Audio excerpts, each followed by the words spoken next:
Hello and welcome to our channel. Today, we're diving into a topic that many new parents find themselves grappling with, colicky crying, and when it's time to call the doctor. Let's explore what colic is, how to soothe a crying baby, and when it's appropriate to seek medical attention. Is your baby suddenly crying inconsolably? We feel your pain. Not only are you surely worried that something might be wrong with your little one, research shows that persistent infant crying increases a new mom's chances of postpartum depression. What is inconsolable crying? It's when your baby is crying and nothing seems to calm them down. This type of crying can even seem to come out of nowhere. If the crying intensifies and lasts throughout the day or night, it may be caused by colic. When is crying considered colic? Colic is when a healthy baby cries or fusses for prolonged periods of time. We're talking roughly 3 hours a day. According to the American Academy of Pediatrics, about 1/5 of all babies develop colic, usually between their 2nd and 4th weeks. A colicky baby's cries tend to intensify and last throughout the day. You may also see them extend or pull up their legs or pass a lot of gas.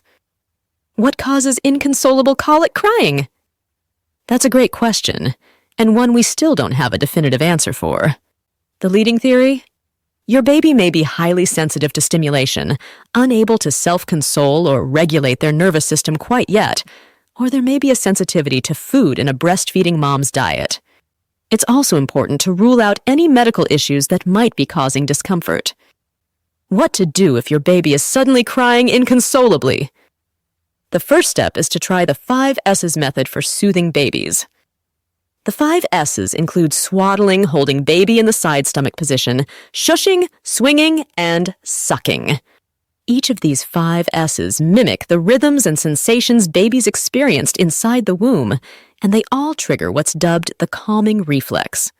This is a neurological response that develops deep in a baby's brain months before they're even born. That's essentially nature's off switch for crying and on switch for sleep. When to immediately call the doctor for a crying newborn. But what if these methods don't work? When should you call the doctor? Here are some signs to look out for. Non-stop crying lasts more than 2 hours. Cries when you touch, move, or hold your baby. Looks or acts abnormal in any way. Has a temperature of 100.4 degrees Fahrenheit or higher. Bulging or swollen soft spot. Swollen groin. Vomiting. Refuses to drink or consumes very little for more than 8 hours. There are also situations where it's not an emergency, but you should still contact your pediatrician. You can console babies crying, but the cause of the upset is unclear. You're worn out from your baby's crying. Crying started after 1 month of age. Inconsolable crying occurs 3 or more times a day. Baby is not gaining weight. Signs your baby's crying is a problem. Next, your baby's doctor will likely ask more questions to help them pinpoint the problem.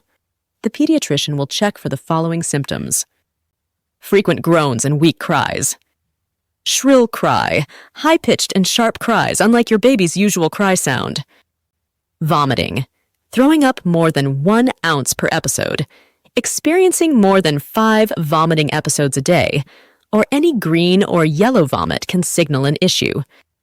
Change in stool, constipation or diarrhea, especially with blood. Fussing during eating, twisting, arching, or crying that begins during or shortly after a feed. Abnormal temperature. That means a rectal temperature of over 100.4 degrees Fahrenheit or under 97.5 degrees Fahrenheit. Irritability. Persistent crying with almost no calm periods. Bulging soft spot on the head, even when your baby is sitting up. Poor weight gain. That means gaining less than a ½ ounce a day. Thank you for watching, and be sure to subscribe for more educational content.